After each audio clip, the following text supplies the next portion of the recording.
이제 이사야 선지자의 소명 6장으로 들어가겠는데요. 이사야 선지자의 소명을 보면 이사야 선지자에게 하나님께서 나타나시는 장면을 보여주고 있어요. 그러면서 천사가 메시지를 선포하기를 무엇라고 선포하냐면 여호와 하나님의 거룩하심에 대해서 반복적으로 찬양하고 있는 것을 보게 되죠. 여호와 하나님의 거룩하심 앞에 이사야 선지자가 보인 반응은 뭐냐면 내가 망하게 되었도다. 내가 죽게 되었도다. 나에게 화가 있을 것이다. 라고 이사야 선지자가 선포해 내고 있다라는 거예요. 그때 하나님께서 뭐 하냐면 이사야 선지자를 정결케 하시는 것을 볼 수 있습니다. 천사가 핀 숯을 누구의 입술에 대어 이사야 선지자의 입술에 갖다 대는 것을 통해서 이사야 선지자의 죄를 정결케 하는 사해졌다라고 선포하시는 장면을 우리가 확인해 볼 수 있죠. 다시금 하나님께서 이사야 선지자에게 하나님께서 나타나세요. 그러면서 하나님께서 누가 나를 위하여 갈꼬? 라고 물을 때에 이사야 선지자가 하나님 내가 여기 있습니다. 라고 하면서 자신이 하나님의 부르심에 반응하는 것을 볼 수 있죠. 그러면서 이사야 선지자가 선포할 메시지를 주세요. 그 선포할 메시지가 무엇이냐면 이스라엘 백성들이 듣지 못할 것이고 보지 못할 것이다. 라고 말씀하시는 도무지 이스라엘 백성이 자신의 죄악에 대해서 자신의 범죄에 대해서 돌이킬 생각을 하지 않을 것이다 라고 하나님께서 말씀하세요. 그것의 결과로서 하나님께서 그들을 심판하실 것을 말씀하죠. 그러나 심판으로 끝나느냐? 하나님께서는 그 백성들을 정결케 하실 것을 말씀하세요. 마치 밑둥이가 날아간 나무에서 그 그루터기에서 싹이 올라오는 것처럼 거룩한 씨앗이 남게 될 것을 말씀해 주고 있다라는 거예요. 그러니까 하나님께서는 이 구조를 통해서 알 수 있는 게 뭐냐면 하나님께서 궁극적으로 바라는 것은 무엇이냐? C부분 안에서 이사야 선지자 그를 정결케 하시는 것처럼 C부분에서 이스라엘 백성을 심판하신 것을 통해서 하나님께서는 거룩한 구별되어진 남겨진 하나님의 백성을 얻는 것이 하나님의 심판의 목적이시다라는 것을 우리가 확인해 볼 수 있죠. 그러니까 하나님께서는 이스라엘 백성들을 향하여서 이사야 선지자가 하나님의 임재 앞에서 그의 죄악을 깨닫고 그가 하나님의 핀 숯으로 인하여 거룩하게 되었던 것처럼 하나님께서는 이스라엘 백성의 심판을 통해서 그들을 거룩한 세대를 일으키길 원하시는 것처럼 이 편지를 이사야 선지자를 읽고 있는 독자들이 무엇해야 된다라는 걸 가르칠까요? 여호와 하나님 앞에 거룩한 구별된 백성으로 서야 될 것을 가르쳐 주고 싶은 거예요. 이사야 선지자의 소명은 그거예요. 물론 이스라엘 백성의 범죄를 지적하고 그들에게 심판이 있을 것을 말씀하시는 것이 사실이지만 이스라엘 백성이 어떠한 자로 살아낼 것을요. 여호와 하나님 앞에 그럼에도 불구하고 남은 자, 즉 거룩한 자, 구별된 자, 그 소수의 삶을 살아낼 것을 권면해내고 싶은 거라고요. 이 시대의 대다수의 사람들은 므낫세 시대 때 죄악을 향하여 살아가지만 그것을 향하여 달려가지만 하나님의 백성들 적은 무리만이라도 뭐예요? 남은 자로서 거룩한 자로 살아낼 것을 요청하고 있는 거라고요. 마치 엘리야와 엘리사 시대 때 7천 명의 사람들이 남겨진 것처럼 수십만의 수백만의 사람들은 모든 자들이 바알을 섬기는 우상을 쫓아갔다면 7천에 남겨진 하나님의 사람들처럼 그러한 자로 뭐하라고요? 살아낼 것을 이스라엘 백성에게 권면하고 있는 것이 이사야 선지자의 사역의 목표이고 방향이다라는 것이죠. 이사야의 소명을 보면서 이 소명자는 어떠해야 되는지 좀 살펴볼 필요가 있다라고 하는 생각이 들어요. 이 소명자는 어떠한 사람인가? 하나님께서 이사야를 소명자로 부르실 때에 사명자로 부르실 때에 우시아 왕이 죽던 해에 우시아 왕 전에 첫 시간에 설명드린 것처럼 이스라엘 백성 가운데 남유다 땅 가운데 가장 번영함을 이루었던 왕의 시대입니다. 그 왕이 죽은 그때에 하나님께서 높이 들린 보좌에 앉으셨고 성전의 옷자락을 휘날리며 왕과 같은 모습으로 이스라엘 백성들에게 특별히 이사야 선지자에게 보여주신다고요. 우시아 왕이라고 하는 남유다의 번영을 가져왔던 왕이 위대한 통치자가 죽었지만 그 통치를 누가 한다라는 거예요? 우시아 왕이 아니라 여호와 하나님께서 이스라엘 백성의 궁극적인 통치자라는 것을 보여주고 있다라는 거예요.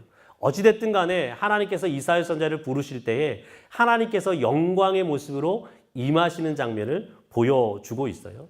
여러분, 예레미야 선지자도 그의 소명 가운데 하나님으로부터 직접 소명을 받죠. 그리고 예스겔 선지자 역시도 예스겔 1장에 하나님의 영광의 모습을 보는 것을 볼 수 있어요. 바울 사도가 하나님 앞에 부름받을 때 무엇해요? 다메섹 도성에서 하나님의 예수 그리스도의 모습을 보는 것을 우리가 확인해 볼 수 있죠. 왜 하나님께서 사명자를 부르실 때 하나님과의 이 깊은 내밀한 만남, 교제 가운데서 부르실까? 생각해 보면 이들이 달려갈 길이 무엇이기 때문에요? 쉬운 길이 아니기 때문에 그래요. 여러분, 이사야 선지자 역시도 무엇해요? 전승이긴 하지만 그의 말하는 것, 이스라엘 백성이 듣지 않을 것에 대해서 하나님께서 이미 말씀하셨다고요. 그의 사역의 말미에 그가 어떤 모습으로요? 톱으로 켜서 죽는 모습을 보여주고 있다고요. 그의 사역이 쉽지 않을 것이기 때문에 하나님 뭐 하시는 거예요? 하나님의 영광의 모습을 통하여서 끝까지 쉽지 않은 길이지만 그가 그 길을 달려갈 수 있도록 뭐 하시는 거예요? 권면하고 그에게 말씀하고 있는 부분인 것이죠. 여러분, 하나님의 사명자는 하나님과의 분명한 만남, 하나님으로부터의 선명한 부르심을 확인하는 것이 굉장히 중요한 것 같아요. 많은 사역자들이 자신이 가야 될 길 앞에 고난이 있고 고통이 있고 아픔이 있을 때에 돌이키는 것들을 참 많이 보게 돼요. 물론 하나님께서 나에게 이 길로 부르지 않으셨어 라고 하는 확신 속에서 분명히 돌이켜야 될 필요가 있죠. 그러나 많은 경우에 이 부르심 가운데 돌이키는 것, 이 부르심을 끝까지 완주하지 못하는 이유는 뭐냐? 처음 하나님의 부르심 그때에 무엇함이 없기 때문에요. 선명한 하나님의 부르심에 대한 확신 없이 그 길을 걸어가기 때문에 그래요. 제가 신대원을 다니면서 많은 사역자들을 만나게 되잖아요. 근데 그 많은 사역자들을 보면서 중간에 포기하시는 분들이 계세요. 여러분, 신대원의 평균 최근에 평균 경쟁률이 한 3대1, 4대1 이렇게 되거든요. 그러니까 많은 분들이 재수, 3수, 4수, 5수, 6수에서 들어오세요. 그러니까 치열한 경쟁을 뚫고 들어가야 되는 곳이라고요. 근데 그 경쟁을 뚫고 들어왔어요. 근데 중도에 포기하시는 분들이 되게 많으세요. 자신의 부르심을 뭐예요? 중간에 포기하는 거죠. 그 이유 중에 하나가 무엇이냐? 처음 이곳에 발을 들일 때 무엇했느냐? 하나님의 부르심과 소명이 없는데, 하나님의 부르심이 없는데 그냥 그 길로 들어선 거예요. 무엇하기 위해서요? 종교적인 그냥 행위를 하기 위해서 들어온 거죠. 그러니까 하나님의 선지자는 선명하게 무엇해요? 내가 출발 땅 하고 시작하기 전에 뭐예요? 하나님 이사야 선지자에게 당신의 영광을 보이시는 것처럼 하나님의 앞에서 분명한 사역자로서의 소명자로서의 부르심이 우리에게 있어야 된다라는 것이고요. 두 번째는 그 하나님의 영광의 임재 앞에 무엇이 있어야 되느냐? 내가 죄인인 것을 철저하게 깨닫는 인생이어야 된다라는 거예요. 여러분, 이사야 선지자가 하나님께서 부르실 때 목이 뻣뻣하지 않았어요. 나 부르심 앞에 감격하지 않았다고요. 자신이 어떤 사람이라는 걸 알아요? 그 부르심에 합당하지 않은 사람, 그 부르심에 반응하기에 온전치 못한 죄인이라는 분명한 고백을 내려놓아요. 여러분, 베드로가 예수께서 그를 부르실 때에 어떠한 모습을 보이죠? 누가복음에 보면 예수 그리스도 앞에 엎드려서 예수님, 저는 죄인입니다. 나를 떠나십시오 라고 하는 선명한 자기 고백들이 있다고요. 그러니까 하나님의 사역자는 어떠한 사람이냐? 죄인이라는 것을 인정하는, 즉 자신의 연약함을 알고 자신이 하나님 앞에 철저하게 무능한 인생인 것을 알아야 되는 것이 사명자의 모습인 것 같아요. 여러분, 하나님께서 사용하셨던 위대한 하나님의 사람들을 보면 뻣뻣한 인생들은 없었던 것 같아요. 그 뻣뻣한 인생들이 꼭 말미에 무엇하느냐? 저 낭떠러지 떨어지는 모습을 보게 돼요. 처음에는 흥왕하는 것 같으나, 처음에는 위대하게 사용되어지는 것 같으나 그의 인생의 말미에 무엇하여? 그 뻣뻣함으로 말미암아 끝없는 나락으로 떨어지는 것을 많이 볼 수 있죠. 그것을 비단 누구라고 예를 들지 않아도 한국 교회 안에 얼마나 탁월한 지도자들이 그 지도적인 위치에 섰다가 저 끝 나락으로 떨어지는 것을 볼 수 있잖아요. 그 이유 중에 하나가 뭐예요? 자신의 어떠함, 자신의 탁월함들 분명하게 자라가며 그 길들을 걸어가길 원했던. 하나님의 사역자는 철저하게 자신의 연약함과 부족함을 아는 사람이어야 된다라는 것이고요. 세 번째는 하나님 앞에 정결함을 얻은 인생이어야 돼요. 즉 하나님과의 깊은 자신이 철저한 죄인이라는 사실, 그리고 그 죄인이라는 사실 앞에 엎드리는 인생, 그리고 하나님과의 긴밀한 만남 속에서 깨끗함을 얻은 사람, 즉 예수 그리스도와의 온전한 만남이 있는 인생이어야만이 이 사역들을 담당해낼 수 있다라는 것이고요. 이 부르심에 응한 자, 자원하는 자여야 된다라는 거죠. 이사야 선지자는 하나님께서 부르실 때에 자원해요. 누가 나를 위하여 갈꼬? 라고 말씀할 때에 하나님 내가 여기 있습니다. 나를 보내주십시오. 라고 하는. 그러니까 저희 친구들 중에 신앙에 열심을 내었던 사람들 중에 그렇게 고백하는 사람들이 있어요. 불안하다. 나의 이 열심을 보시고 하나님께서 혹시를 나를 어떠한 곳에 부르지 않으실까? 나를 목회자이거나 나를 선교자로 부르지 않으실까? 라고 고민하는 친구들 되게 많이 만나봤거든요. 그러니까 청년 시절에 같이 지냈던, 또 지금도 같이 교제하는 사람들 중에. 근데 제가 한마디 하는 것도 있어요. 하나님은 절대로 그렇게 안 부르셔. 하나님은 네가 자원할 때 비로소 부르실 거야. 그리고 하나님께서는 절대로 강압적으로 안 부르셔. 네가 어쩔 수 없이, 라는 표현은 그렇지만 네가 자원하는 말을 하게 하실 거야. 그리고 나서 너를 사용하실 거야. 라고 말을 하는데, 어찌됐든 하나님께서는 당신의 강압적으로 자원하지 않는 인생을 부르신 적은 없었던 것 같아요. 하나님께서는 자원하는 그 인생을 통해서 하나님의 역사를 이루어 가시죠. 이사야 선지자는 그 시대를 바라보며 무엇하여 하나님의 마음을 정확하게 알았던 것 같아요. 누가 나를 대신해서 이 백성들을 향하여서 나의 마음을 대변할까? 라고 하는 당신의 그 부르심 앞에 당신이 내 자신이 갈 것에 대해서 자원하는 마음으로 손들고 나간다고요. 그럴 때 하나님께서 그를 사용하시죠.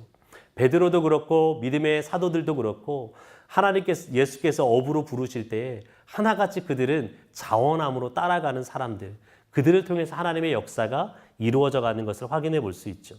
다섯 번째는 여호와께서 말씀하시는 것을 전하는 자가 누구여야 돼요? 사역자의 모습이에요. 사역자는 내 말을 하는 것이 아니라 내 것을 전하는 것이 아니라 여호와의 말씀을 전하는 자가 사역자이라고요. 여러분, 이사야 선지자가 전해야 될 하나님의 말씀이 뭐라고 말씀드렸어요? 이스라엘 백성이 범죄로 말미암아 회개할 기회 없이 하나님의 심판이 임할 거라고 말씀하시는 것이라고요.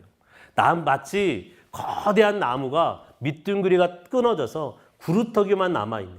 여러분, 구루터기가 거대한 나무로 자라나요? 구루터기는 절대로 거대한 나무로 자라지 않아요. 그냥 구루터기로 남아있고 옆에서 그냥 한 줄기, 한 가닥만 나올 뿐이에요. 그럴 정도로 이스라엘 백성이 어떻게 될 거라는 거예요. 철저한 하나님의 심판 가운데 거할 거라는 말씀하라는 거예요. 근데 그 말씀이 무엇하라는 거예요? 전하기 부담스럽죠. 전하기 부담스러워요. 결국 전하다가 죽잖아요. 톱으로 켜서 죽임 당하잖아요. 그럴 정도로 이스라엘 백성들이, 남유다 백성들이 듣고 싶지 않은 말을 전해야 될 사람이 선지자라고요. 그럼에도 선지자는 뭐 해야 될 인간이에요? 하나님께서 주신 말씀이기 때문에 부담스러운 말씀이다 할지라도 그 말씀을 전해야 되는 것이 선지자의 사명이다 라는 사실입니다. 이 이사야 선지자의 부르심을 이야기하는, 그가 선포해야 될 말씀, 듣기는 들어도 깨닫지 못할 것이고 보기는 보아도 알지 못할 것이고 마음이 둔하여 그들이 듣지 않을 것, 그리고 돌이키지 않을 것을 말씀하시는데, 이 말씀은 신약 성경 안에서 몇 번 반복되어져서 이야기되어지고 있어요. 이 바울 사도가 이 말씀을 사용할 때에는 바울 사도를 통해서 예수 그리스도의 복음이 증거되어질 때에 이 말씀을 듣는 유대인들이 무엇하느냐? 이 말씀 듣기를 거부해요. 여러분, 유대인들의 사고 속에는 누가 구원 얻는 백성이에요? 유다 백성이요. 이스라엘 백성만이 하나님의 백성이 되어지고 하나님의 자녀가 될 자격이 있다고요. 근데 그것이 유대인들을 넘어서 이방인들에게도 허락되어진다는 것을 용납하지 못한다고요. 그러할 때 뭐라고 말하느냐? 바울 사도가 이 말씀을 들어요. 이사야 선지자를 통해서 하나님께서 이미 너희가 하나님의 말씀이 증거되어져도 예수 그리스도의 복음의 메시지가 선포되어져도 너희가 이것을 받지 않을 것을 이미 말씀하셨다. 그러니 내가 이 말씀 가지고 누구에게 간다고요? 이방인들에게 갈 것을 말씀하시거든요. 예수 그리스도께서도 이 말씀을 그대로 인용을 하세요. 마태복음 13장 안에서 말씀하시는데, 여러분 마태복음은 유대인의 왕으로 오신 예수 그리스도에 대해서 설명하는 말씀이잖아요. 유대인들을 향하여서 예수께서 복음의 사역을 담당하신다고요. 그런데 마태복음 13장에 와서 예수님께서 7가지 천국에 대한 비유에 대한 말씀하신 이 유대인이 깨닫지 못하는 말씀하시거든요. 이 13장까지 오는, 마태복음 13장까지 오는 길이 중요한데요. 마태복음 1장에서는 예수께서 유대인의 왕으로 오셨음에 대해서 설명을 해요.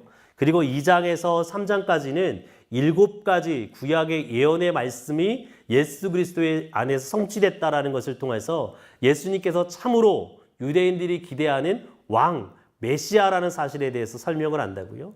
그리고 나서 4장에 가서는 뭐하냐? 예수님께서 갈릴리에서 본격적인 사역을 하시고 수많은 사람들이 예수님께 모여드세요. 그 모여든 사람들을 향해서 5장과 6장에서 무엇하느냐? 예수님께서 산상수훈이라고 하시는 말씀을 전하시죠. 그리고 8장과 9장에서 무엇하냐? 예수께서 10가지 기적을 통하여서 예수님께서 이 땅 가운데 하나님의 나라를 이루시는 분인 것을 증명해내세요. 그리고 10장에 가서 제자들이 어떠한 사람이어야 될지를 제자들에 대해서 말씀하시고 파송하시는 장면을 기록하거든요. 근데 중요한 건 그 다음이에요. 11장과 12장 안에 어떠한 말씀이 등장하느냐? 예수 그리스도께서 전하는 하나님의 나라의 복음에 대해서 거부하는 인간들이 등장하기 시작을 해요. 세례 요한을 필두로 해서 바알세불을 지폈다고 하는 유대 지도자들에 대해서 기록을 하고, 예수님의 안식일에 병자를 고치는 사건과 또 미를 까먹는 사건을 통해서 안식일을 어기는 자, 즉 죄인이라고, 저는 구원자가 아니라고 거부하는 자들이 드러난다고요. 심지어 예수님의 가족들 역시도 예수님에 대해서 거부하는 일이 벌어져요. 잡으러 오는 일이 벌어진다고요. 그러니까 예수님께서 하나님의 나라의 복음을 전하지만 이들이 무엇해요? 예수님의 복음을, 하나님의 나라의 복음을 거부한다고요. 거부할 때 예수님께서 뭐 하시냐? 13장에 가서 이사야 선지자에게 주셨던 이 사명의 말씀을 그대로 가지고 오셔서 뭐 하시느냐? 너희가 듣지 않을 것, 너희가 내 하나님의 나라의 복음을 받지 않을 것을 이미 이사야 선지자가 선포했다라고 말씀해 주고 있다라는 거예요. 그러니까 이사야 선지자의 이 사명의 주 내용은 뭐냐? 이스라엘 백성이 받지 않음으로, 회개하지 않음으로 하나님의 심판이 이스라엘 백성에게 임할 것이다 라고 하는 저주스러운, 어찌 보면 남유다 백성들에게는 저주스러운 하나님의 말씀을 전해야 됐던 것이 그의 사명이었고, 그럼에도 불구하고 그 일을 담당해야 되는 것이 이사야 선지자의 모습이었다라는 거예요. 그러면서 7장부터 12장까지는 무엇에 대해서 이야기하느냐? 왕에 대해서 이야기하고 있어요. 7장과 8장에서는 어떤 왕에 대해서 이야기하느냐? 여호와를 의지하지 않는 아하스 왕을 대표적으로 이야기하고 있습니다. 이 첫날 살펴보았던 것처럼 7장과 8장에 등장하는 여호와를 의지하지 않은 아하스 왕은 이후에 이사야서 36장, 37장에 등장하고 있는 여호와를 신실하게 의지하는 히스기야 왕 사건과 대조를 이루면서 여호와를 의뢰하는 히스기야 왕처럼 살아갈 것인지, 여호와를 의지하지 않는 아하스 왕처럼 살아갈 것인지 이스라엘 백성에게 권면하는 이야기로 사용된다고 말씀드렸죠. 어찌됐든 간에 여호와를 의지하지 않는 아하스 왕에 대해서 이야기하면서 이 아하스 왕이 여호와를 의지하지 않으므로 여호와 하나님의 심판이 임할 것에 대해서 말씀하고 있어요. 이 심판이 임할 것에 대해서 말씀하시면서 이사야 선지자는 임마누엘이라고 하는 한 아이에 대해서 이야기하죠. 궁극적으로 이 임마누엘, 하나님께서 우리와 함께 하신다 라고 하시는 말씀은 예수 그리스도 안에서 성취되어지는, 마태복음 1장에서 성취되어지는 말씀으로 기록이 되어지고요. 두 번째, 이사야 선지자가 낳게 될 또 한 아이의 아들, 마할살랄 하스바스라고 하는 아들을 통하여서 이스라엘 남유다의 두려움이 되었던 북이스라엘과 그 외 아람 제국이 하나님께서 신속하게 아수르 제국을 통해서 심판하실 것을 말씀하시는 예표로 보여진다라는 거예요. 근데 하나님께서는 북이스라엘과 아람 제국만을 심판하시는 것이 아니라 여호와를 신뢰하지 않은 아하스 왕으로 대변되어지는 남유다의 백성들도 하나님 뭐 하시겠다고 말씀하냐면 심판하시겠다라고 말씀을 하세요. 1차적으로는 아수르 제국을 불러들여서 하나님께서 심판하시겠다고 말씀하시고, 궁극적으로는 바벨론이라고 하는 제국을 하나님 불러들여서 그들을 통해서 이스라엘 남유다 백성을 심판하시겠다라고 말씀하신다라는 거예요. 그 심판의 과정 가운데 뭐 하느냐? 어김없이 남은 자가 있을 것을 말씀하시고, 그 남은 자가 있을 것을 말씀하시면서 마지막에는 이 상황 속에서 지금 현재적으로 이 이사야서의 말씀을 듣고 이사야서 말씀을 읽는 사람들이 어떠한 삶의 모습을 선택해야 될지를 권면해 주고 있어요.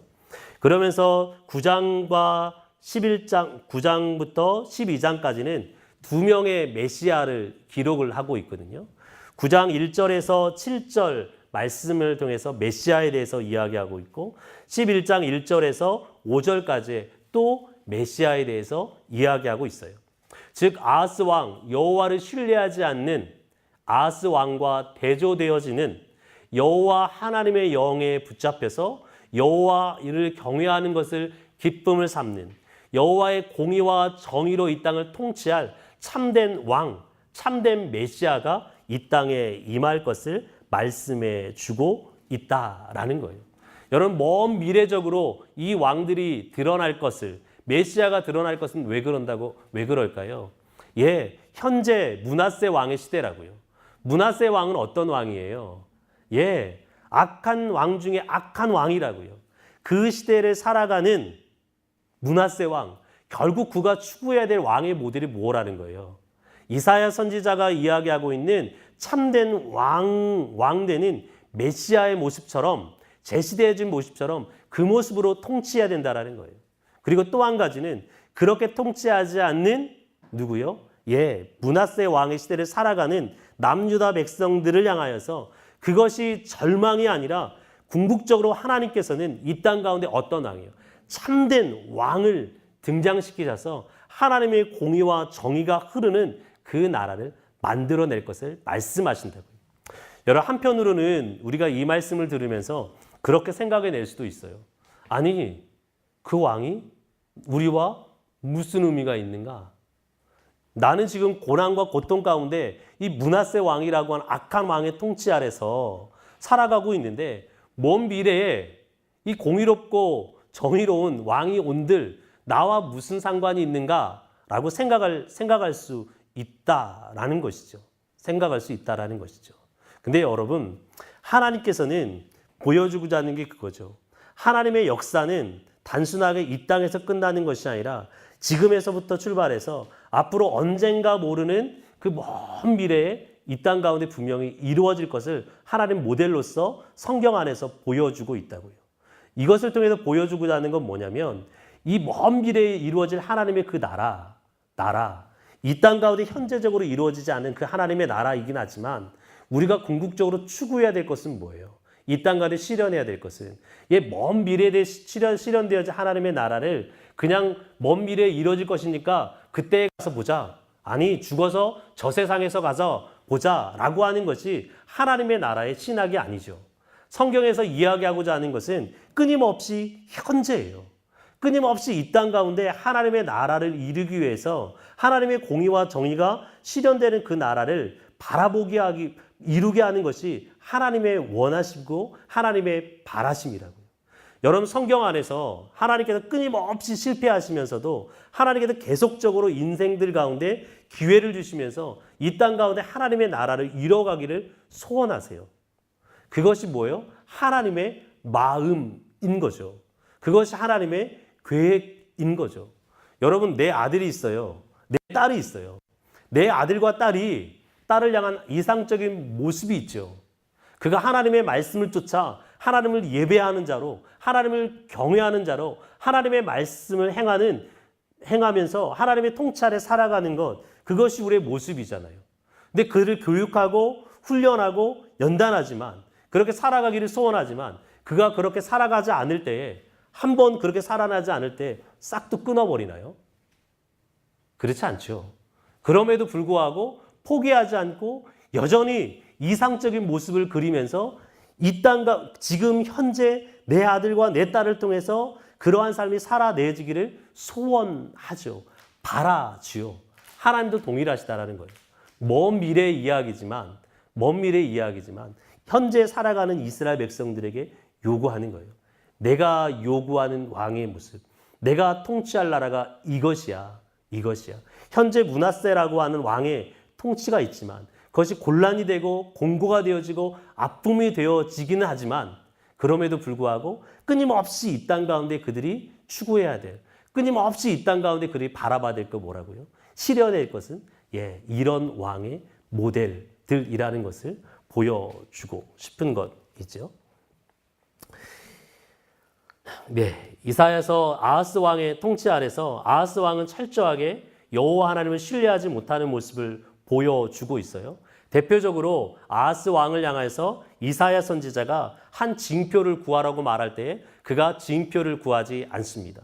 이 징표를 구하지 않는 모습은 이사야 아하스 왕의 신실한 믿음에 대해서 이야기하는 것이 아니라 그가 얼마나 하나님을 신뢰하지 않고 하나님의 말씀을 무시하는 인간인지를 보여주는 한 일례로서 사용되어지고 있어요.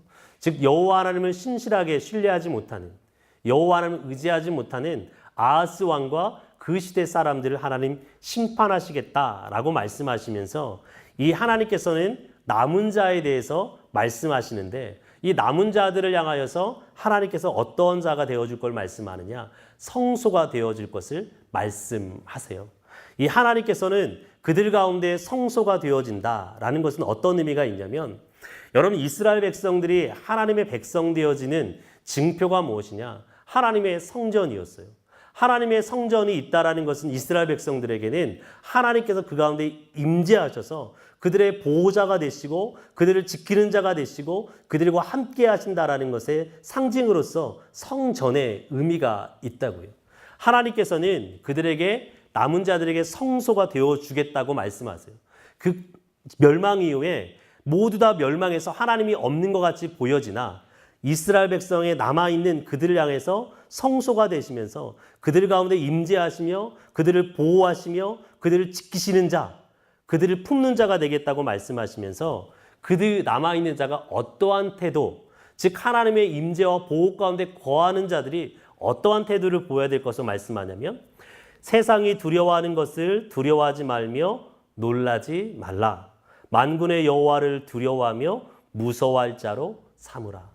여러분 이스라엘 백성들의 두려움은 무엇이었냐면 그들이 섬기는 우상이었고 그들이 무서워하는 아수르 제국과 바벨론이라고 하는 제국, 즉 애굽이라는 나라였다고요. 그들은 늘 항상 우상과 그리고 그 주변의 나라를 두려워하는 자들이었어요. 그것 때문에 하나님께서 그들을 심판해내기로 결정을 하시거든요. 궁극적으로 하나님께서는 이제 남아있는 심판 이후에 살아가는 그들이 하나님의 보호와 지킴 가운데 거하기 위해서 무엇 해야 된다고 말씀하냐면 우상이나 주변의 나라가 아니라 여호와 하나님을 두려움 삼고 여호와 하나님을 무서워하는 자들, 즉 여호와를 경외하는 자들, 즉 여호와를 의지하는 자들로 살아낼 것에 대해서 말씀하신다고요. 그러니까 현재 이스라엘 백성들이 무엇 해야 된다고 말하는 거예요? 그들이 섬겨야 될, 의지해야 될 대상은 여호와 하나님 한 분밖에 없다라고 말씀하는 거예요. 지금 그들은 누구를 의지하고 있기 때문에요. 우리가 1장에서 5장까지 살펴보았던 것처럼 그들의 의지는 다른 것이 아니었어요. 우상이었고 그들의 의지는 주변의 예굽이었고 그들의 의지는 아수르라는 제국에 의지해서 이 어려움과 위기를 타개내고 싶었다고요. 여러분 7장에 아하스 왕이 등장하잖아요. 북쪽의 이스라엘 나라와 그 북쪽의 아람 제국이 남유다를 침공해 들어올 때에 그들이 누구에게 도움을 청하느냐? 아하스 왕이 여호와 하나님께 의지하지 않아요. 그들이 의지했던 건 뭐냐? 저 멀리에 있는 아수르 제국에게 도움을 요청한다고요. 그래서 아수르 제국이 그들에게 와서 무엇하느냐? 북이스라엘과 남유다에부터 제거하고 남유다가 뭐예요? 위기 가운데서 벗어나는 삶을 살아내는 것처럼 보였어요. 근데 하나님 뭐 하시겠다고요? 그들이 의지했던 아수르 제국을 통해서 누구를요? 남유다 너희들을 심판하시겠다고 말씀하신다고요. 그리고 뭐 하라고요? 뭐 한다고요? 그들을 의지하지 말고 나를 의지해야 된다. 누가요? 심판 이후에 남은 자들. 여러분 결국에 이사야 선지자는 1차적으로 히스기야 왕은 이 말씀을 잘 받아들이죠. 근데 므낫세 왕은 그 길을 선택하지 않아요. 또다시 누구를 의지하느냐? 히스기야 왕이 그렇게 버렸던 우상을 의지하기로 결정하죠. 히스기야 왕이 그렇게 버렸던 아수르 제국을 의지하기로 결정한 왕이 누구냐? 므낫세 왕이 돼버려요. 이 왕을 향하여서 그 백성들을 향하여서 무엇해요? 여호와 하나님만을 의지할 것에 대해서 다시 한번 권면하고 있는 말씀이다라는 것이죠. 그러면서 이사야 선지자가 9장 1절과 2절의 말씀에 보면 9장 1절과 2절은 어느 시대를 배경으로 이야기하냐면 아수르 제국이 북이스라엘과 아람 제국이 연합해서 남유다를 침공할 때 그때가 BC 735년, 734년의 사건이거든요. 이때에 아하스 왕이 아수르 제국에게 도움을 요청하고 아수르 제국이 이제 침공에 들어오는데 이때 아람 제국이 먼저는 북이스라엘을 침공에 들어와요. 그래서 734년, 733년경에 북이스라엘의 갈릴리 지역의 영토가 어느 제국의 영토가 되느냐? 아수르 제국의 영토가 되거든요. 그리고 732년에 아람 제국은 역사 가운데 사라져요. 망해서요. 근데 1절과 2절의 말씀에 보면 그 시대를 배경으로 이야기하고 있어요. 아수르 제국에 의해서 북이스라엘의 갈릴리 지역이 점령되어진 이후에 기록되어진 말씀이라고요. 9장 1절과 2절의 말씀에 보면 전에 고통받던 자들에게는 흑암이 없으리로다. 옛적에는 여호와께서 스불론 땅과 납달리 땅, 스불론과 납달리가 북갈릴리 지역 점령되어진 곳이거든요. 멸시를 당하게 하셨으니 후에는 해변길과 유단 저쪽 이방의 갈릴리를 영화롭게 하셨느니라. 흑암에 행하던 백성이 큰 빛을 보고 사망의 그늘진 땅에 거주하던 자에게 빛이 이르도다. 네, 다시금 이 북갈릴리 아수르 제국에 점령되어졌지만 이 땅 가운데 하나님의 영광이 임할 것을 말씀하시는 장면이거든요. 이 말씀을 그대로 마태복음에서 인용해내고 있어요. 마태복음 4장 14절 15절의 말씀에 보면 이 말씀이 누구를 통해서 성취되어진 것으로 이야기하느냐? 예수 그리스도께서 이 갈릴리 지역, 특별히 가버나움 땅에서 사역을 시작하시는 것을 통하여서 이 말씀이 성취되어졌다라고 하는 것을 보여준다고요. 그러니까 이사야 선지자, 특별히 신약 성경은 이사야 선지자를 통해서 들려진 이 말씀이 단순히 영토적인 개념에서 이야기하는 것이 아니라 이 영토적인 부분 안에서는 이미 이스라엘 역사 가운데 예수님이 오시기 전에 이미 성취되어져요. 그러나 이 말씀을 이사야 선지자, 특별히 마태복음을 기록하고 있는 마태는 어떻게 해석하느냐? 궁극적으로 예수 그리스도께서 이 땅에 오셔서 참된 왕으로서 이 땅 가운데 하나님의 통치를 가져올 것, 즉 하나님의 공의와 정의가 없어서 멸망을 당해야 됐던 이 땅 가운데 하나님의 참된 메시아로서 하나님의 참된 왕으로서 공의와 정의를 행할 예수님을 통해서 이 땅에 통치되어질 것을 바라보면서 이 말씀을 쓴 것으로 마태복음의 기록자는 이야기하고 있다. 즉 마태복음 이사야 선지자는 신약의 해석에 의해서 이 시대를 기록을 하지만 예수 그리스도의 시대까지를 바라보고 있는 것이 우리가 이 말씀 보면서 이해해야 될 말씀이고요. 그러면서 9장 6절에서 7절의 말씀에 보면 한 아이에 대해서 기록하고 있는 것을 볼 수 있어요. 이는 한 아이가 우리에게 낳고 한 아들을 우리에게 주신 바 되었는데 그 어깨에는 정사를 메었고 그의 이름은 기묘자라 모사라 전능하신 하나님이라 영존하는 아버지라 평강의 왕이라 할 것임이라. 그 정사와 평강의 더함이 무궁하며 또 다윗의 왕자와 그의 나라에 군림하여 그 나라를 굳게 세우고 지금 이후로 영원히 정의와 공의로 그것을 보존하실 것이라. 만군의 여호와의 열심히 이루시리라 라고 기록하고 있어요. 7장에서는 임마누엘이라고 하는 한 아이에 대해서 이야기했다면 9장에 와서는 이 땅 가운데 하나님의 나라를 이룰 참된 메시아로서 한 아이에 대해서 이야기를 하고 있죠. 여러분 이 말씀 누구를 이야기할까요? 계속해서 이사야 선지자는 임마누엘, 한 아이, 또 11장에 가서 한 왕에 대해서 이야기하고 있는데 점점점 뭐 하고 있냐면 이 왕이 누구인지 선명하게 이야기하는 것을 통해서 즉 누구냐? 이사야 선지자는 이해했는지 이해되지 않았는지는 모르겠으나 신약 성경의 기자들은 이것이 누구라고 이야기하느냐? 예수 그리스도를 통해서 그대로 성취되어졌음에 대해서 이야기하고 있는 말씀이라는 거예요. 근데 중요한 것은 무엇이냐? 이 예수 그리스도 안에서 이루어질 이 하나님의 나라의 통치, 이 땅 가운데 참된 왕으로 예수 그리스도께서 오실 것이 어떻게 이루어지느냐? 하나님의 열심에 의해서 이루어질 것에 대해서 말씀하고 있다라는 거예요. 여러분 이 열심이라는 단어는 키나라는 단어인데요. 열정, 열심, 또 질투라는 단어로 사용되거든요. 하나님께서 이스라엘 백성을 심판하실 때는 키나 이 단어가 질투하셔서 심판하신다고 말씀하시고요. 이스라엘 백성을 하나님께서 보호하시고 지키시고 다스린다라는 의미 안에서 열심, 열정이라는 단어로 해석이 되어지거든요. 어찌됐든 중요한 건 뭐냐? 하나님께서 이 구원의 역사를 이루어 가시는데 누구의 힘에 의해서요? 인간의 어떠한 힘이 아니라 여호와 하나님 당신의 열심, 당신의 힘에 의해서 이것을 이루어 내시겠다라고 말씀하시는 거예요. 여러분 이스라엘 백성을 향한 하나님의 계획이 있죠. 하나님의 바라심이 있고 원하심이 있어요. 이 땅 가운데 하나님의 나라가 이루어지는 것이 하나님의 놀라운 계획이죠. 여러분 창세기 1장과 2장 안에 하나님께서 꿈꾸셨던 것이 있잖아요.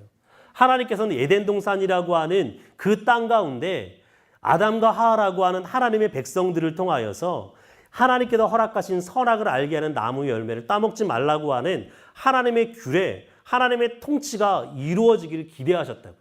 그것이 하나님께서 이 땅 가운데 이루시길 원했던 하나님의 나라예요. 근데 인간의 뭐예요? 하나님과의 맺은 그 언약, 하나님 못할 때에 이 땅 보여진다고요. 근데 하나님 본래적으로 계획했던 그 계획이요. 기어코 무엇하겠다고 말씀하세요. 이 아하스 왕의 시대, 이 므낫세 왕의 시대, 그렇게 악한 왕들이 통치하는 시대이지만은 하나님 그것을 뚫고 기어코 하나님의 열심으로 이루어 내시겠다라고 말씀하세요. 궁극적으로 어디에서 이루어진다고요? 요한계시록 안에서 궁극적으로 이루어질 그날까지 하나님께서는 당신의 열심으로 이루어 가세요. 많은 경우에 우리가 이 땅 가운데 하나님의 나라가 이루어지는 것이 마치 우리의 어떠함이나 우리의 어떠한 노력들이나 우리의 충성됨에 있는 것처럼 생각하는 경향들이 있죠. 맞죠. 하나님 사람을 통해서 역사 가운데 일하시는 분이시니까. 그럼에도 불구하고 하나님께서는 뭐 하세요?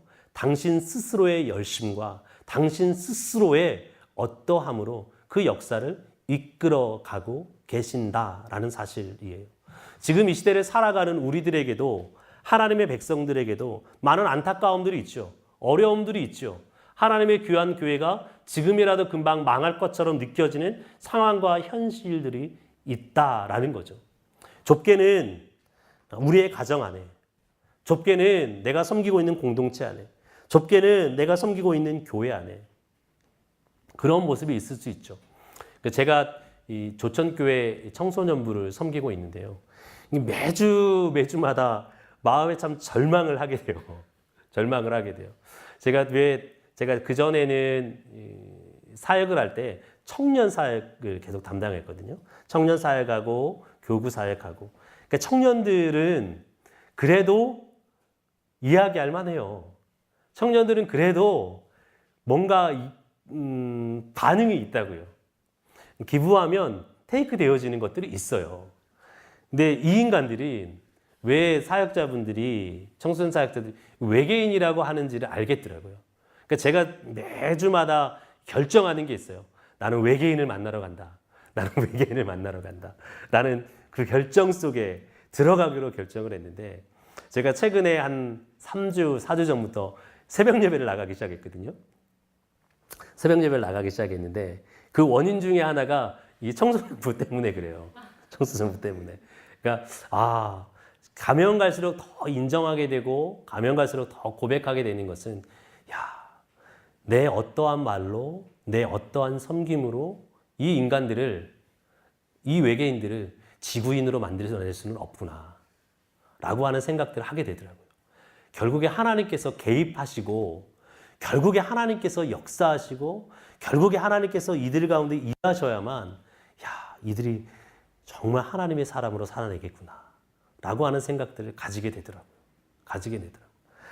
한 명 아이가 교회에 나오게 하는 그 일을 위해서 일주일의 시간을 투자하고 주일 아침부터 난리법석을 떨어도 한마디면 끝나요. 잠자니라고 못 왔어요.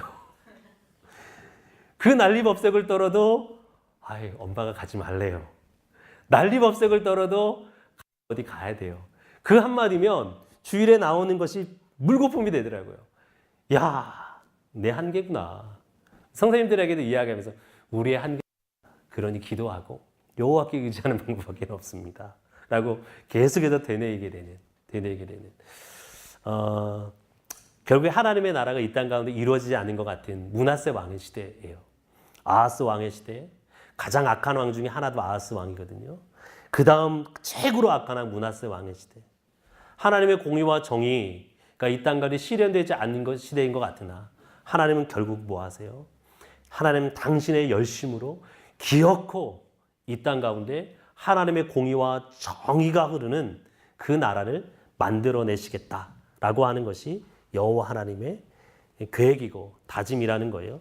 7장 14절에 8장의 9장에 한 아이에 대해서 반복적으로 이야기하고 있는 것을 볼 수 있는데요. 특별히 7장 14절 안에서 임마누엘이라고 하는, 그리고 9장 안에서 기묘자 모사 전능하신 하나님, 영존한 아버지, 평강의 왕으로 일컬어지는 한 아이를 통하여서 예수 그리스도의 통치를, 예수 그리스도를 통해서 이 땅 가운데 하나님의 나라가 임하여서 온전한 통치가 임할 것을 바라보고 있다라는 것입니다. 이 아수르 왕을 하나님께서 이스라엘 백성의 심판자로, 남유다의 심판자로 부르실 것을 말씀하시거든요. 하나님께서는 아수르 제국을 통해서 북이스라엘을 심판해 내세요. 그리고 아람 제국을 심판해 내세요.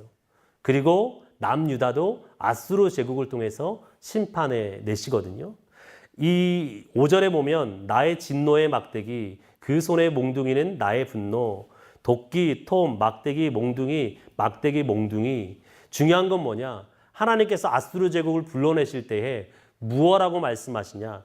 나의 막대기다, 나의 몽둥이다, 나의 진노의 도구이다 라고 말씀하세요.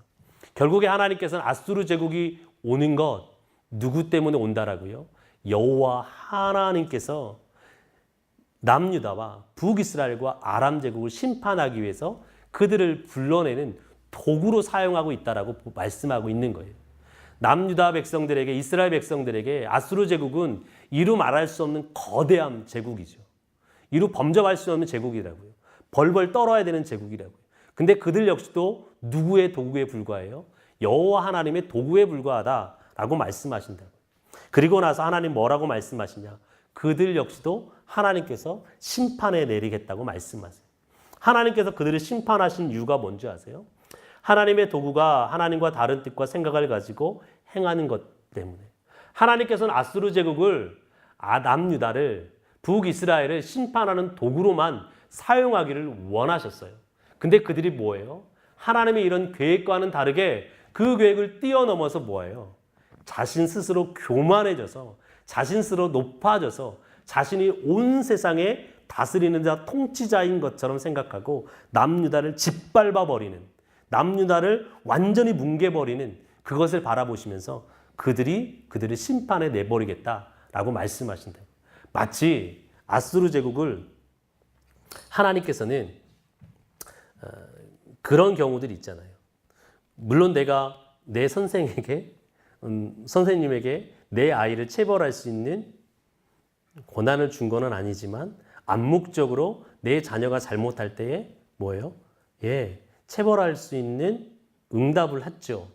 근데 여러분, 그것을 뛰어넘어서 체벌할 때, 교사가 내 자녀에 대해서 체벌 이상의 것을 행하여 갈 때 부모의 마음은 그것을 감당해내기 어렵죠. 어려워요. 여러분, 내 아무리 친척이라 할지라도 내 자녀에 대해서 체벌 이상의 것들을 행할 때 그것을 가만히 두고 볼 보문은 없어요. 마찬가지로 하나님께서는 남유다 분명히 하나님께서 그들의 죄악 때문에 심판하기를 원하세요. 근데 심판의 도구로 사용되어진 아수르가 그것을 뛰어넘어 내 백성들을 향하여서 내 자녀들을 향해서 그 이상의 것을 행할 때 그들 역시도 심판해 버리겠다라고 하나님께서 말씀해 내고 있다라는 거예요. 11장 1절에서 5절의 말씀에 보면 메시아의 탄생에 대해서 이야기하면서 11장 5절에 재밌는 표현이 등장해요. 이새의 줄기에서 한 싹이 나며 그 뿌리에서 한 가지가 나서 결실할 것이요 라고 말씀하세요. 하나님 예수께서 성경 안에서는 이 줄기, 한 싹이라는 단어를 통하여서 이 왕권에 대해서 이야기하는 경향들이 많거든요. 특별히 다윗 왕의 통치, 다윗 왕을 잇는 왕이 등장할 부분 안에서 이 줄기, 한 싹이라는 단어를 반복적으로 사용되어지는 것을 볼 수 있는데, 여러분 마태복음에 보면 마태복음 5장에 이런 말씀이 등장해요. 선지자의 말씀에 나사렛이라는 동네에 가서 사니 이는 선지자로 하신 말씀에 나사렛 사람이라 칭하리라 하심을 이루려 함이러라 라고 하는 말씀이 등장을 하거든요. 근데 여러분, 이 마태복음 2장 23절의 말씀에 기록되어진 이 말씀, 선지서를 찾아보면 그 어떤 선지서 안에도 나사렛 사람이라 칭할 것을 말씀하신 구절이 등장하지 않아요. 예수 그리스도 메시아가 이 땅 가운데 임할 텐데 이 예수 그리스도가 나사렛 사람이 될 거라고 말씀하시는 구절은 아무 군데도 없다라는 거예요. 근데 마태는 이 말씀을 인용하면서 뭐라고요? 선지자가 했던 말씀이다라고 이야기한다. 그래서 이 말씀에 대한 다양한 해석들을 해요. 첫 번째는 이 나사렛이라고 하는 동네는 이 이스라엘 땅 가운데 가장 작은 도시, 이스라엘 땅 가운데 요세푸스라는 역사가가 등장하는데, 이 요세푸스라는 역사가가 이 이스라엘 땅 가운데 있는 도시들을 열거해내거든요. 기록을 하는데 그 도시 이름 안에 나사렛이라는 도시 이름이 등장하지 않아요.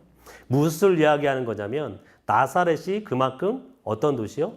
볼품 없었던 작은 도시, 도시로서 취급될 수 없을 정도의 도시였기 때문에 아마도 이 예수가 그럴 정도로 볼품 없는 도시에서 나올 겸손한 분이라는 의미를 이야기하는 것일 것이다 라는 의미로 이 말씀을 마태복음 말씀을 해석을 하고요. 또 하나는 히브리어로 이 가지라는 단어가 넷제르라는 단어이거든요. 넷제르라는 단어인데 이 단어가 좀 나사렛이라는 말과 좀 유사한 것들이 있잖아요. 모음이. 그래서 일견 성경 해석자들은 아마도 이사야서 11장 1절에 이사의 줄기에서 한 싹이 날 것이다 라고 하는 이 말씀을 아마도 마태복음의 기록자인 마태가 기억해서 이 나사렛 사람이다 라고 하는 말씀으로 인용한 것이 아닐까라고 하는 말씀이 있어요. 그런데 중요한 것은 마태복음 2장 23절의 말씀은 이 마태가 그렇게 가설들 여러 가지 설명을 하지만 어떠한 말씀을 인용했는지는 아무도 모르는, 정확하게 답은 내어놓고 있지 않아요. 어찌됐든 간에 그런 부분 안에서도 마태복음의 말씀으로 한번 이야기해 볼 수 있는 부분이다 라고 생각하시면 좋을 것 같고요. 이렇게 예수 그리스도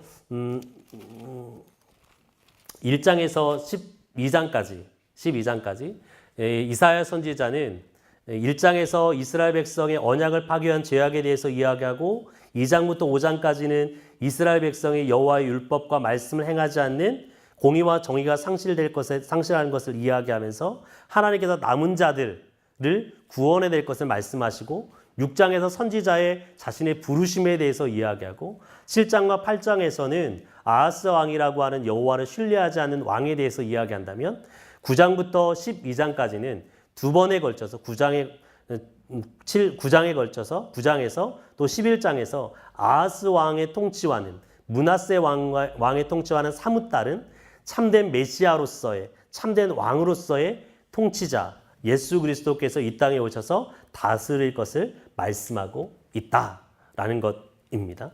13장에서 23장까지는 열방의 심판에 대해서 이야기해내고 있거든요. 이 모든 선지자들은 하나님의 나라가 이 땅 가운데 회복되어지는 것, 특별히 이스라엘 백성이 회복되어지는 것에 대해서 이야기하실 때 열방을 하나님께서 심판하실 것을 꼭 말씀하거든요. 이사야 선지자 역시도 24장 이후부터 열방의 회복, 이스라엘의 회복에 대해서 말씀하고 있는데 그 회복 이전에 무엇의 심판을 말씀하냐? 열방의 심판에 대해서 이야기하고 있어요. 이 13장에서 23장까지의 13개 정도의 나라가 등장하고 있거든요. 이 13개의 나라를 누가 심판하겠다고 말씀하냐면 여호와 하나님께서 심판하실 것을 말씀하고 있다라는 거예요. 즉 무슨 말이냐? 온 열방의 통치자가 누구라는 것을 보여주고자 하냐면 여호와 하나님이시라고요. 여호와 하나님께서 한 나라를 세우기도 하시고 여호와 하나님께서 한 나라를 망하게도 하시는 분이다라는 사실을 가르쳐주고 싶은 것이에요. 두 번째는 바벨론 애굽이라는 나라를 심판하시는 하나님에 대해서 강조적으로 이야기하거든요.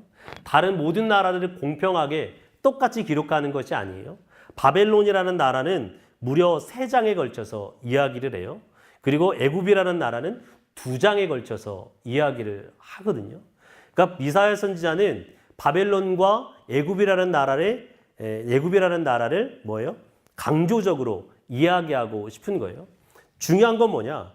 이사야 선지자가 이 말씀을 기록할 때에 바벨론이라는 나라는 아직 역사 가운데 한 도시로서 존재했던 나라예요. 근데 바벨론이라는 나라가 강성해서 이 나라를 통해서 남유다를 심판할 것을 말씀하시거든요. 이 말씀이 기록되어질 때 BC 660년, 근데 바벨론이라는 나라는 626년에 비로소 나라를 세우고 세계를 정복해 나가기 시작을 하거든요. 아직 강국으로서 등장하지 않는 조그마한 소도시인데 이사야 선지자를 통해서 하나님 무엇을 바라보는 거예요? 이 나라를 다스리고 세우시는 분이 여호와 하나님이라는 사실을 보여주고자 하는 것이에요. 또 한 가지는 애굽이라는 나라를 강조적으로 이야기하는 것은 늘 항상 이스라엘 백성이 의지하기를 원했던 나라는 어떤 나라냐? 애굽이라는 나라예요. 히스기야 왕 역시도 아수르 제국이 쳐들어올 때에 이사야에서 35장, 36장, 37장에 걸쳐서 아수르 제국이 침략해 올 때 누구에게 의지하느냐? 애굽이라는 나라에 의지해요. 그 애굽이라는 나라에 의지해서 이 어려움을 타개하기를 원했던 왕이 히스기야 왕. 그럴 정도로 뭐예요? 애굽은 늘 항상 남유다의 의지가 되어지는 나라였다고요. 근데 그 나라를 뭐 하신다고? 하나님께 심판하신다고요. 결국 무엇을 이야기하고 싶은 거예요? 너희들이 의지해야 될 대상, 너희들이 바라봐야 될 대상은 애굽이라는 나라가 아니라는 거예요. 온 세상을 통치하시고 그 나라의 흥망성쇠를 다스리는 누가요? 여호와 하나님을 의지할 것에 대해서, 그래서 구원 얻을 것에 대해서 이야기하고 있다라는 것이죠.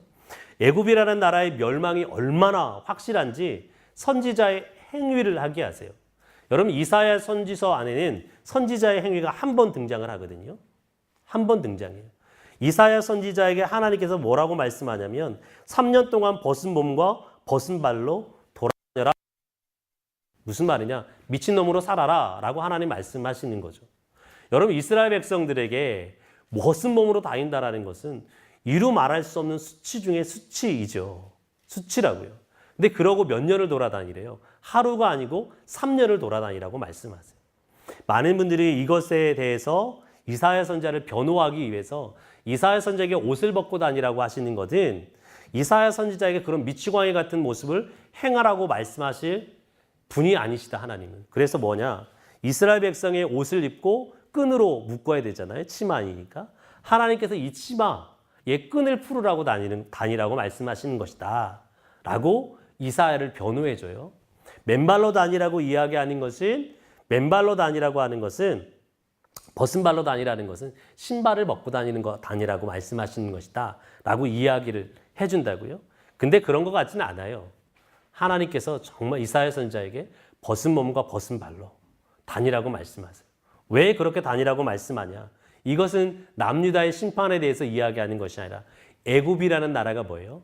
아수르 제국에 의해서 심판을 받아서 이 벗은 몸과 벗은 발로 빨개 벗겨져서 뭘로요? 포로로 잡혀갈 것을 예언하기 위해서. 즉 무슨 말일까요? 하나님 애굽을 그렇게도 의지하고 싶었던 이스라엘 남유다 백성들을 향하여서 그들도 분명하게 선명하게 멸망할 거야 라고 하는 것을 가르쳐 주기 위해서 이사야 선지자에게 그 수치스러운 일을 3년 동안이나 하게 만드신다라는 거예요. 그러니까 하나님은 굉장히 절박한 것 같아요.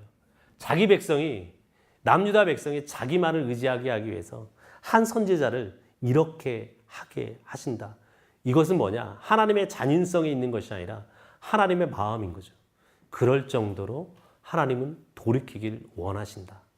그렇게도 하나님께 이스라엘 백성이 나오길 원하시는 것이 하나님의 마음이다라는 거예요. 하나님께서는 4장의 네 번째를 보면 열방뿐만 아니라 개도 주시는 분인 것을 보여주고 있어요. 이스라엘 백성들이 22장 15절과 25절의 말씀에 보면 셈나와 엘리야김이라는 사람의 의지에서 아수르 제국이 침범에 들어올 때 이들의 의지에서 이스라엘 백성들이 뭐하냐? 이들은 히스기야 왕에 있었던 정치 지도자들이거든요. 이들에게 의지해서 이 어려움을 타개하려고 할 때 하나님께서는 이들 역시도 뭐예요? 하나님께서 뭐 하시겠다? 망하게 할 것을 말씀하세요. 이스라엘 백성에 의지하는 나라, 심지어는 이스라엘 백성이 의지했던 정치 지도자들 역시도 뭐예요? 이스라엘 백성의 궁극적인 의지가 되어서는 안 된다라고 말씀하시는 거예요. 하나님께서는 여호와 하나님만이 그들의 의지가 되어야 될 것을 말씀해 내고 있다라는 것이죠. 저는 이 장면 보면서 굉장히 많이 생각했던 것이 지금 한반도를 중심으로 한 다양한 정치 역학관계 속에서의 다양한 지도자들이 있잖아요. 그러니까 저의 마음속에 전 늘 주시한 거 잘 되었으면 좋겠다라는 마음속에서 지도자들에게 중심을 두게 되더라고요. 근데 결국에 그 가운데 제가 이 말씀 보면서 인정했던 건 뭐냐? 결국에 이것들을 운행하시는 분이 하나님이시구나. 이 땅 가운데 평화를 가져오고 이 땅에 샬롬을 가져오는 분이 하나님이시구나. 저는 이 정치 지도자의 우리나라 대통령의 그 탁월함에 참 많이 입대였던 것 같아요. 이분을 잘 지도해서 중간에 운행해서 좀 이것들을 잘 이루어지게 했으면 좋겠다. 지금 마음이 변화 없이 지지는 하기는 하지만 그럼에도 이 말씀 보면서 그도 연약한 인생에 불과하구나. 하나님께서 이 가운데 개입하셔야만 이 일들이 이루어질 수 있겠구나. 하나님 결국엔 그걸 이야기하고 싶은 거예요. 너희들의 탁월한 정치 지도자 히스기야 왕 그 시대에 뭐예요? 이런 지도자가 있었지만 그를 통해서 이 남유다가 아수르 제국으로부터 구원 얻은 것이 아니라 내가 그 가운데 개입함으로 구원 얻은 거야. 그들 역시도 너에게 의지점이 되어서는 안 돼 라고 하는 것을 가르쳐 주시는 거죠. 다섯 번째는 열방과 이스라엘의 회복에 여호와 하나님의 심판의 목적이 있음을 알려주세요. 여호와 하나님께서는 이 심판 이후에 무엇 하시느냐? 이스라엘 백성을 회복할 것을 말씀하시거든요. 하나님께서는 이 회복의 과정 가운데 단순히 이스라엘 백성만 회복하시겠다고 말씀하지 않으세요. 19장 19절에서 25절의 말씀에 보면 애굽 백성들 역시도 회복할 것을 말씀하세요. 애굽 사람들 역시도요. 이들 역시도 하나님 뭐 하세요? 그들에게 하나님이 어떠한 분인지를 알게 하셔서 애굽 땅 가운데도 하나님의 성소를 두겠다고 말씀하시고 온 주변에 있는 나라의 사람들 역시도 하나님의 백성으로 뭐예요? 돌아오게 하실 것을 말씀하고 있다라는 거예요. 그러니까 하나님의 심판은 단순하게 이스라엘 백성만을 위해서가 아니라 남유다 백성만을 위해서가 아니라 온 열방의 하나님으로서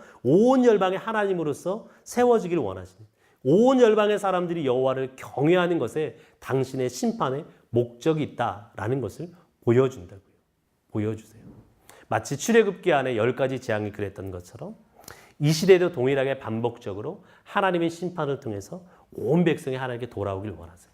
이것은 이사야서 안에서 하나님께서는 온 열방의 심판을 통해서 새하늘과 새 땅 간에 동참하는 온 나라에서 나아올 것을 말씀하시거든요. 그리고 예수 그리스도의 시대 때 어떠한 모습을 보여줘요? 사도행전 12장 안에서 하나님 예수님께서는 예수님의 십자가에 죽으시는 그 심판의 사건을 통해서 온 열방이 어디로요? 예루살렘으로. 이 온 열방이 예수 그리스도 앞에 나오는, 하나님 앞에 나오는 것으로서 사용하시잖아요. 그러니까 하나님의 심판은 절대로 심판으로 끝나지 않는다. 하나님의 책망은 그걸로 끝나지 않는다. 하나님은 귀엽고 당신의 백성을 회복할 뿐만 아니라 그것을 통해서 다른 많은 자들을 회복하는 것에 사용을 하고 계신다라는 것을 이야기할 수 있고요.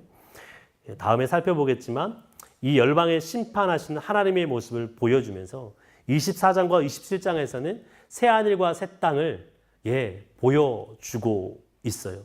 온 열방에 심판한 이가 여호와 하나님, 즉 온 열방은 뭐예요? 이스라엘 백성이 남유다가 의지해야 될 대상이 아니라 여호와 하나님 앞에 심판받아야 될 대상이다. 그러니 뭐해라고요?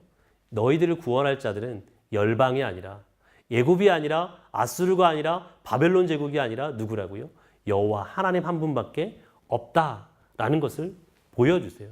그러면서 28장에서 35장까지는 무엇을 이야기하느냐? 그러니 누구요? 여호와만 의뢰해라. 여호와 하나님만 바라보아라 라고 하는 것이 이사야 선지서 24장부터 35장까지의 내용이다. 다음 주에 구체적으로 24장부터 35장까지는 살펴보도록 하시죠. 제가 기도하고 마치겠습니다. 하나님, 남유다의 범죄, 또 남유다의 왕들의 범죄, 지도자들의 범죄, 그래서 하나님의 심판이 임하야만 하는데 도무지 하나님의 공의와 하나님의 정의, 하나님의 율법과 하나님의 말씀이 실현되어지지 않는 것 같은 그때라도 하나님께서는 꿈꾸셨습니다.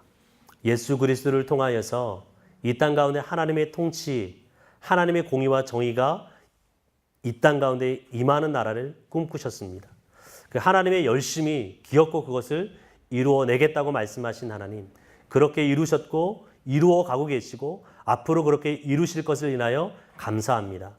하나님, 우리가 살아가고 있는 이 시대에 참 소망이 없는 것처럼, 하나님의 말씀대로 살아내어지지 않는 것처럼, 하나님의 나라가 확장되지 않는 것 같은 시대를 살아가는 우리에게 마음에 안타까움이 있고 답답함이 있지만, 그럼에도 하나님, 우리가 이 땅 가운데 하나님의 나라를 이루기를 원하는 그 마음을 잃지 않겠습니다.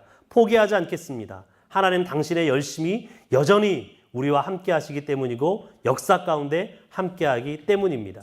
그 나라를 이루기까지 우리의 삶을 드리기로 결정합니다. 이사야 선지자가 그렇게 하나님의 부르심에 반응했던 것처럼 우리가 그렇게 반응하기로 결정합니다. 우리를 통해서 그 하나님의 나라를 이루어가 주시옵소서.